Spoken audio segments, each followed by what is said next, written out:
Rancangan KUHP yang akan disahkan Juli mendatang banyak disorot berbagai kalangan. Di antaranya ada sejumlah pasal karena dinilai mengancam masyarakat yang kerap mengkritik pemerintah. Pemerintah sepertinya akan semakin tegas dalam menindak siapapun yang melakukan penghinaan.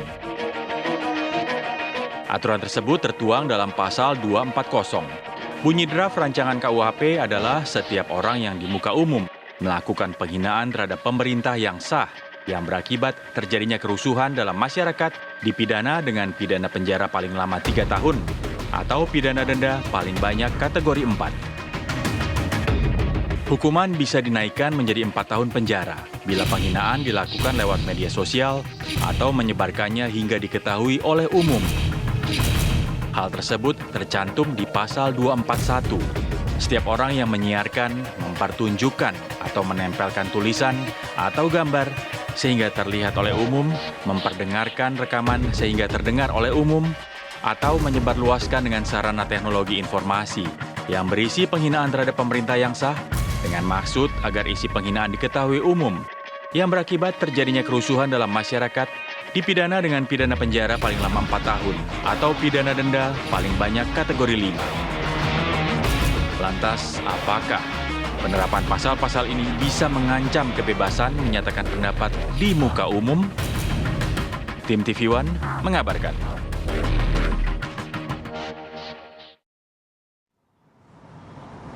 Oke lah, kita langsung berbincang saja dengan narasumber yang sudah hadir pada pagi hari ini. Sudah ada Arteria Dahlan, anggota Komisi 3 DPR RI. Yang lagi sibuk. Selamat pagi Bang Terry, nampaknya banyak Pagi Bang Terry, Assalamualaikum Bang Terry. catatannya nih. Assalamualaikum. Pagi, Assalamualaikum. Kemudian juga ada Mbak Asfinawati, Ketua YLBH. Ya, apa kabar Mbak? Pagi. Selamat pagi, tapi saya sudah tidak di YLBHI lagi. Kita Baik, kita menempatkan Mbak menyebutnya. Asvin berarti? Saya sekarang di Sekolah Tinggi Hukum Indonesia Jentera.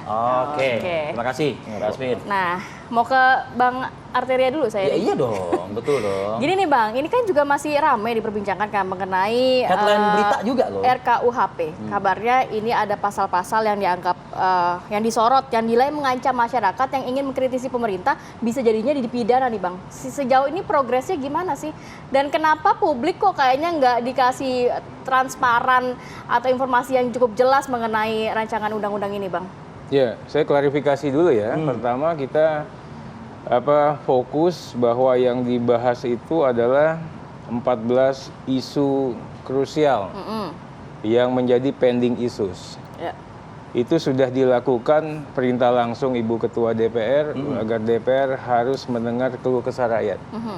Tempelkan telingamu ke inti bumi. Artinya memang betul-betul kita egonya dilepas.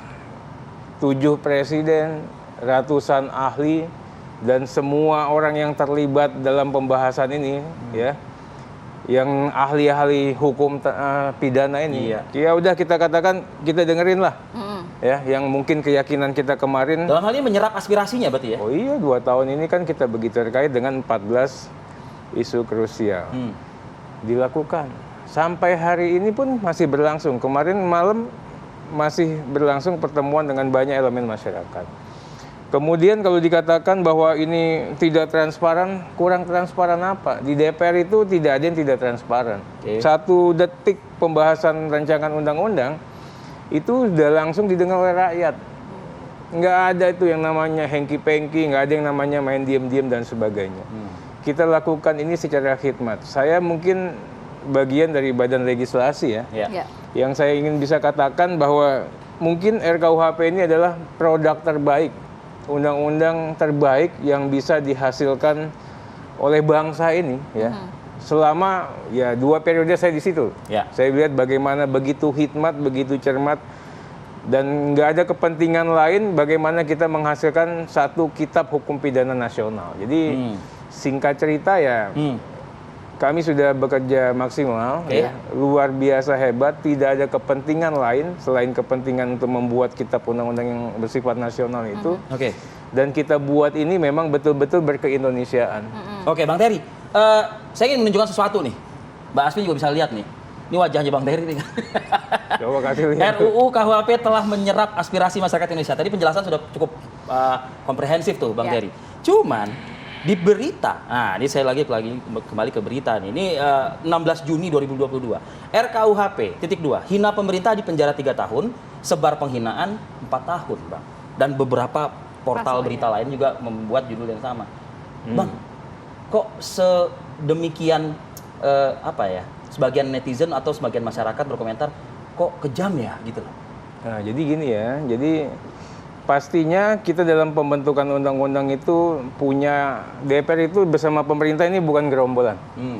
Taat asas, ada referensi dan acuannya begitu jelas. Yang disampaikan tadi itu adalah pasal 240 240 KUHP. Setiap orang di muka umum melakukan penghinaan yang berakibat terjadinya kerusuhan. Pertanyaannya kok dimasukkan begitu? Sudah baca belum? Di KUHP yang lama ada itu. Ya. Sudah baca belum? Di KUHP lama pernah diuji materi oleh MK. Dan MK masih mengatakan pasal itu konstitusional. Itu loh. Nah, 240 tidak termasuk ke dalam 14 isu krusial. Udah selesai jauh-jauh hari nih pasal yang ini. Udah bisa diterima karena memang sudah kita lakukan penjelasan dengan begitu khidmat, elaborasinya begitu luar biasa. Nah, dulunya ini adalah delik formil. Ya, perbuatannya yang dilarang. Sekarang kita membuat lebih susah lagi.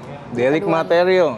Delik material itu akibat, begitu timbul akibat adanya tidak hanya menghina pemerintah yang sah, tapi ada akibatnya. Akibat adanya kerusuhan itu barulah terbit hak. Nah, kerusuhannya pun dijabarkan lagi oleh undang-undang. Dicacah begitu ya. Jadi lebih sulit lagi untuk membuat seperti itu. Ini bukannya artinya kita nggak ngeri lah ini pasal nggak usah takut. Nah, yang kemudian ini bukan pasal anti kritik, anti demokrasi. Nah, itu maksudnya. Ya. Kenapa saat ini kanal-kanal demokrasinya kan terbuka lebar? Anda mengatakan pemerintahan Pak Jokowi kurang bagus, sah, nggak bisa masuk pasal ini. Benar, iya, nggak bisa. Tapi nanti kalau ada kalau mengatakan pemerintahan ini korup, ya, ini perdebatan. Ya. Anda nggak bisa mengatakan pemerintah ini korup. Begitu pemerintah ini korup, ada kanal-kanal yang lain, ya. Presiden bisa dibawa kemana, menterinya bisa dibawa kemana dan sebagainya. Nah, kemudian yang ingin saya sampaikan, bacalah putusan Mahkamah Konstitusi.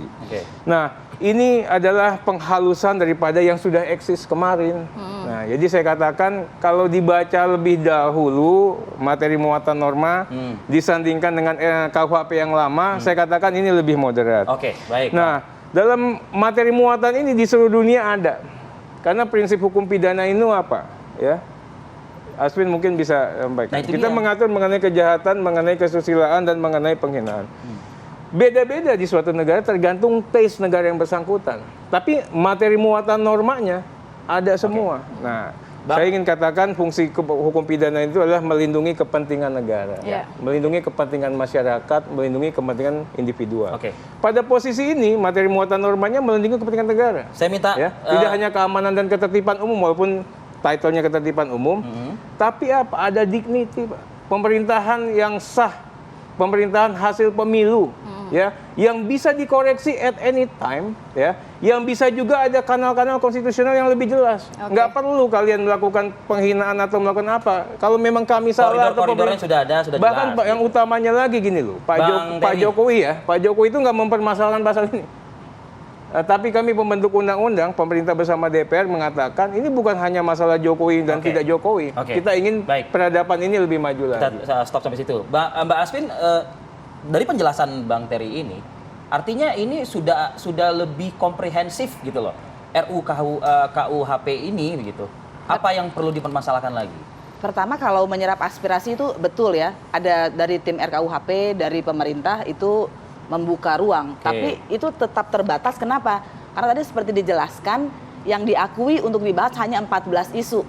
Padahal masyarakat sipil itu menganggap lebih banyak dari itu isunya. Salah satunya tadi yang sebetulnya tidak dibahas pemerintah itu pasal 240 karena dianggap udah selesai. Pasal 241 hal yang sama, menghina tadi yang disebutkan, tapi ini dengan menyiarkan ya gambar dan lain-lain. Juga ada menghina kekuasaan umum. Itu betul delik aduan, tetapi 354-nya kalau pakai elektronik tidak delik aduan. Saya nggak tahu ini sengaja atau luput. Begitu ya, karena itu sangat berbeda nanti. Nah, tapi yang dibahas itu, yang kemudian dibahas dalam meskipun tidak pakai bahasa penghinaan, betul dia berbeda, tapi esensinya mirip terkait dengan kekuasaan umum adalah terkait dengan penyerangan harkat martabat presiden. Nah, jadi kalau kita kupas satu-satu nih, memang ketika ditambahkan berakibat kerusuhan seakan-akan lebih baik ya, karena ada unsur tambahan. Tapi coba kita pikirkan, kita berbicara berakibat kerusuhan, itu kalau dalam pidana itu tidak rigid, tidak kaku. Karena misalnya begini, ada Black Lives Matters itu ya. Kemudian ada orang didiskriminasi, seperti juga di Indonesia juga ada kan, apapun, misalnya minoritas didiskriminasi, kemudian dia berbicara, saya didiskriminasi. Yang mayoritas, apapun mayoritasnya ya, bisa suku, etnis, agama, tidak terima. Kemudian demo, saya nggak terima tuh, kami nggak melakukan diskriminasi, dia ribut. Itu bisa dianggap dia berakibat kerusuhan, meskipun dalam konstruksi pidana kan dia korban. Gitu. Tapi kan dalam kasus-kasus... Jadi multitafsir gitu ya Mbak ya?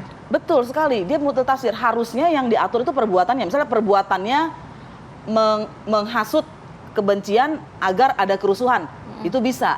Itu udah ada di pasal yang Ya, itu udah ada di pasal. Karena itu sebenarnya menurut kami ini nggak perlu yang kayak gini. Karena berakibat, tafsir terhadap berakibat itu selama ini sangat luas ya dan beragam. Selain itu Mbak? Iya, misalnya kemudian yang itu yang tadi tidak dibahas ya, itu yang paling esensi. Ketika dia tidak dibahas, ini nggak ada di atas meja nih, kayak kertas-kertas ini. Yang mana yang coba? Jadi kita ngomong jangan provokatif ya. Enggak, bukan. Yang tidak dibahas itu coba. pasal 240 kan saya sudah katakan tadi, berarti tidak 240 tidak menyimak nih anggota dewan nih. Tadi saya sudah kamu katakan. ngomong jangan sembarangan gitu. Saya nggak Jangan ngomong seolah-olah sembarangan. Silakan. Kita Iya kan, dulu ya. saya juga pengen, kita senang terbuka Iya, ya. Bang Terry, baik. TV1 juga senang saya kayak gini. Kita pertemukan itu tujuannya untuk Iya, itu. Oke. tapi jangan yang kayak tadi kan anggota dewan begini. Ya kita Kita sama lah ya. kasih waktu dulu untuk bahas Ini lebih contoh, lanjut. ini kan Sama contoh aja ya, ini ya. contoh, ini contoh. Misalnya Coba, terus saya- kemudian, Ya ini yang mau coba. iya pertama tadi saya sudah katakan ya, tadi saya nggak mau mengulang yang sudah saya katakan. Yang kedua tadi yang Sebentar, terkait yang tadi. dibahas ya. Yang kedua deh, Dua yang empat puluh dibahas. masalahnya di mana? Bang Terry, 241 yang di terkait- mana? ini masalah yang lain lagi nih. Terkait yang dibahas ya, sekarang yang dibahas. Ah. Penyerangan harkat martabat presiden. Memang itu tidak digunakan kata-kata penghinaan. Ya. Gitu ya. Tapi Penyerangan Nah, harkat dan masalahnya- Tetapi lagi-lagi apa yang disebut penyerangan harkat martabat presiden? Presiden dan wakil presiden itu kan lembaga, ya bukan orang. Jadi kalau manusia punya dignity ya, martabat, makanya ada human rights, dignity. Kalau presiden itu punya kewajiban dan dia punya kewajiban ya, bukan tanggung jawab, meskipun undang-undang Indonesia bilang tanggung jawab. Kewajiban kepada masyarakat. Jadi ketika rakyat itu berbicara kepada dia, itu bukan menyerang harkat martabat dia. Misalnya, Pak Presiden, menurut kami, kenapa sih melemahkan KPK? Itu nggak masalah. Begitu ya? Nggak, itu nggak masalah kalau Iya, itu coba. buat anggota dewan Saya betul. pertanyaan, Tapi rumus kalau saya materi- nangkapnya dari begini, bahas ini Iya. adalah ini kayak jadi kalimat yang digunakan di undang-undang itu multitafsir Iya, gitu betul ya. sekali. Nggak, Iya, nggak di yang mana firm multitafsirnya, gitu ya, Alvin? gitu Saya nanya maksudnya. nih, kan sekarang kamu saya orang mau hukum, tanya, ya. harkat martabat itu apa? Oke, Ya, nanti dijawab udahlah. sama Bang Ya, Terry, saya tapi tanya di dulu, di segmen mana berikutnya Bang ya. Kita tahan dulu, kita akan kembali sesaat lagi. Tetap bersama kami.